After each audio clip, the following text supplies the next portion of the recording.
What's up, y'all? Today I'm going to show you how I do my wash and goes. By the end of this video, hopefully you'll learn how to do a wash and go without having to worry about excessive tangling by the next wash day. So my hair has already been shampooed twice and conditioned. Here you see me applying a leave-in conditioner. I prefer light leave-in conditioners. I was testing this one out just to see how it felt. But anyway, there are many conditioners similar to this one. I will put that in the description box below. I like to very much so evenly distribute that from roots to ends. The next step I do here is apply my gel from roots to ends. Of course, concentrating it on my ends. And then I will go in with my brush to help to distribute it and detangle the hair from roots to ends. It is very important to detangle your roots or you are not going to get good results. I also find it much easier to vertically detangle than to horizontally detangle like we've been doing for many years.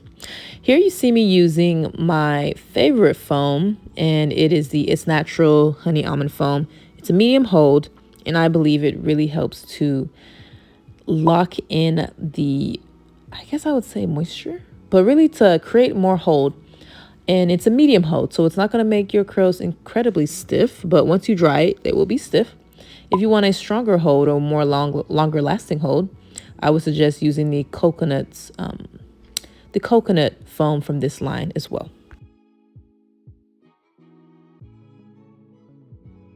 The key to getting good results is honestly working in manageable sections that your brush can handle, sections that your hands can handle at one time.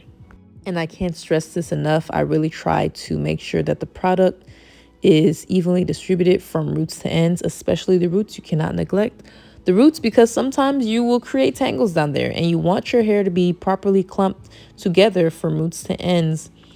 And you don't want to create a little fur ball in the roots. You know what I'm saying? So here is a nice little close-up of the horizontal brushing. As you can see, I am detangling from roots to ends, using that extra product to distribute from roots to ends again and again. And yeah.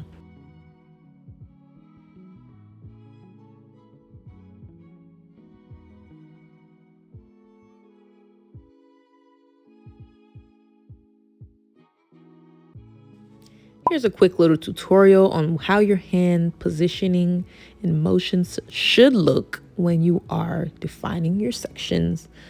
I really like to make sure that the hair is going against my thumb to really smooth out. So of course I'm defining my edges so that it can set in place. And of course you want to add a little bit of edge control for the extra hold. I like to use the blow dryer when I'm more in a rush, but ultimately the hood dryer is the better option. So when it comes to tying your hair down at night, I always advise clients to tie it down in one direction. So that way when you wake up, you just shake it out and look how it comes out. You can wear a bonnet, but just know that your hair is going to be scattered. So you want to put a bonnet on after you put a scarf on. And yeah, wash and goes do look better when your hair is shaped, but I do not want my hair to be in a specific shape. So anyway, I hope you enjoyed this video. Please like and subscribe if you care for more content. Bye.